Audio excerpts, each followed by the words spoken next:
अर्जुन एक छोटे से गांव में रहता था। यह गांव पहाड़ों और हरियाली से घिरा हुआ था, लेकिन यहाँ के लोगों की जिंदगी आसान नहीं थी।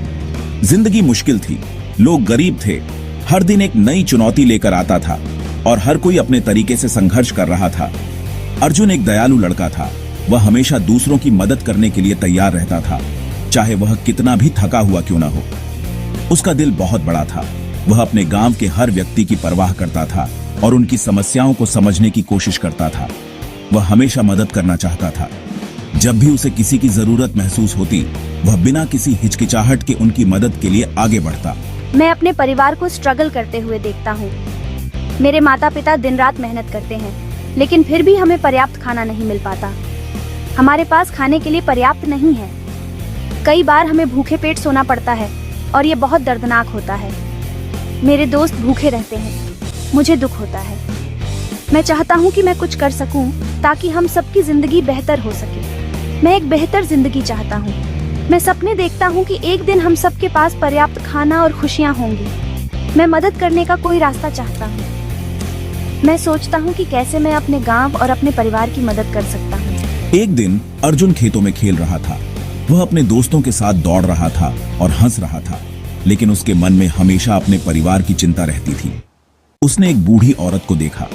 वह औरत बहुत थकी हुई और कमजोर लग रही थी। वह एक पेड़ के नीचे बैठी थी। उसकी आंखों में दर्द और थकान साफ झलक रही थी। वह थकी हुई और भूखी लग रही थी।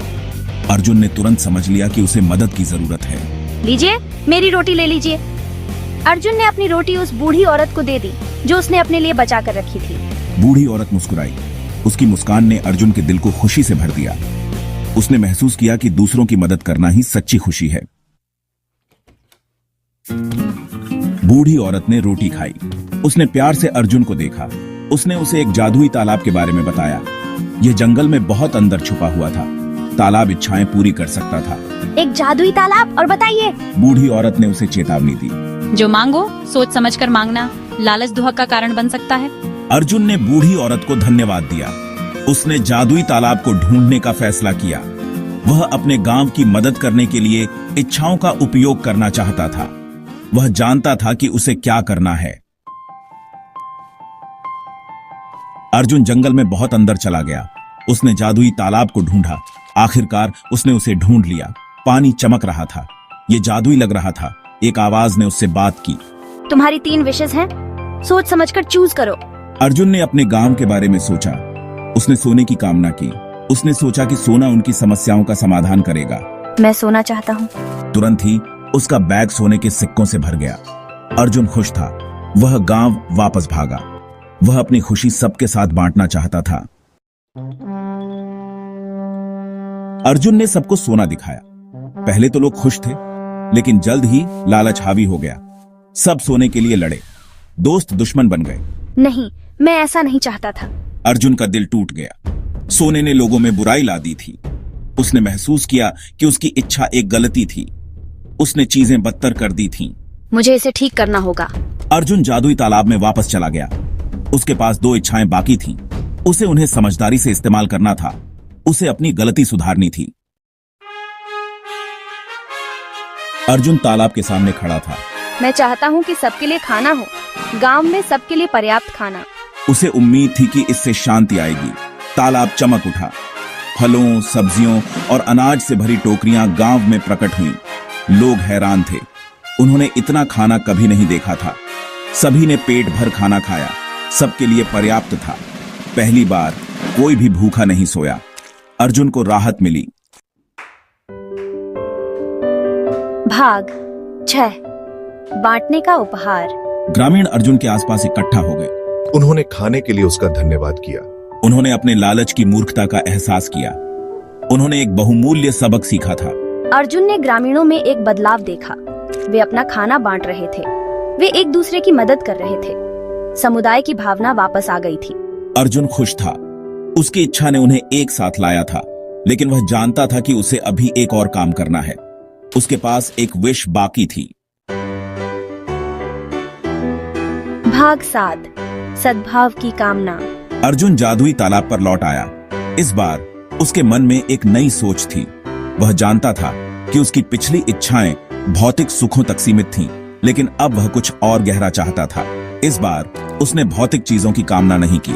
उसने महसूस किया कि असली खुशी और संतोष बाहरी चीजों में नहीं, बल्कि हमारे दिलों में होती है। उसने कुछ और महत्वपूर्ण की कामना की। उसने अपनी आंखें बंद की और दिल से एक सच्ची प्रार्थना की। मैं प्रेम और समझ की कामना करता हूँ, उसने कहा। उसकी आवाज में एक गहरी सच्चाई और ईमानदारी थी।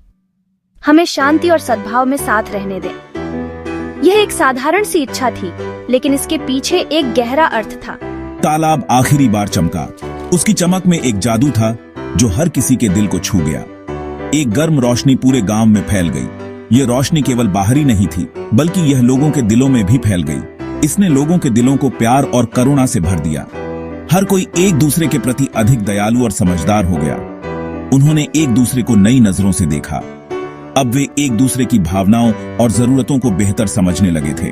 ग्रामीणों ने एक दूसरे को गले लगाया। यह गले लगाना केवल शारीरिक नहीं था, बल्कि यह उनके दिलों का मिलन था। पुरानी रंजिशें भुला दी गईं। अब कोई भी पुरानी बातों को याद नहीं कर रहा था, बल्कि वे एक नई शुरुआत कर रहे थे। उन्हें सोने या भोजन से ज्यादा कीमती कुछ मिल गया था। उन्हें एकता मिली थी। यह एकता ही उनकी असली संपत्ति थी, जो उन्हें हमेशा के लिए जोड़कर रखेगी। अर्जुन ने देखा कि उसका गांव बदल गया है। गलियों में हंसी थी, हर तरफ खुशियों का माहौल था, जैसे किसी ने जादू कर दिया हो। लोग एक दूसरे के प्रति दयालु थे। वे एक दूसरे की मदद करने के लिए हमेशा तैयार रहते थे। वे एक दूसरे की मदद करते थे। वे खुश थे। उनके चेहरों पर मुस्कान थी और दिलों में सच्ची खुशी। भाग 8 असली खजाना। अर्जुन ने अपनी इच्छाओं का सही अर्थ समझा। उसे एहसास हुआ कि वह जिस खजाने की तलाश में था, वह उसके सामने ही था। असली धन सोना या संपत्ति नहीं था। ये वह चीजें नहीं थीं जो वह पहले सोचता था। ये प्रेम, करुणा और एकता थी। यही असली खजाने थे। ये वे मूल्य थे जो जीवन को वास्तव में समृद्ध बनाते हैं। अर्जुन की यात्रा ने उसे बहुमूल्य सबक सिखाया। उसने सीखा कि जीवन में सबसे महत्वपूर्ण चीजें वे हैं जो हम दूसरों के साथ साझा करते हैं। उसने सीखा कि लालच केवल दुख लाता है। उसने अपने पिछले व्यवहार पर पछतावा किया और अपने जीवन को बदलने का संकल्प लिया। सच्चा सुख दूसरों की मदद करने और सद्भाव में रहने से आता है। यही जीवन का असली खजाना है, जो हमें सच्ची खुशी और संतोष देता है। भाग 9, एक सुखद अंत। गांव समृद्ध हुआ। भूमि ने भरपूर फसलें दी। लोग शांति से साथ रहे। अर्जुन की इच्छाओं ने एक स्वर्ग बनाया था। अर्जुन ने एक लंबा और सुखी जीवन जिया। वह सभी से प्यार और सम्मान करता था। वह जो सबक उसने सीखा था, उसे कभी नहीं भूला। उसने उन्हें अपने बच्चों और पोते पोतियों को दिया। और इसलिए गांव आशा और खुशी का प्रतीक बना रहा। निस्वार्थ इच्छाओं की शक्ति और समुदाय के महत्व का प्रमाण।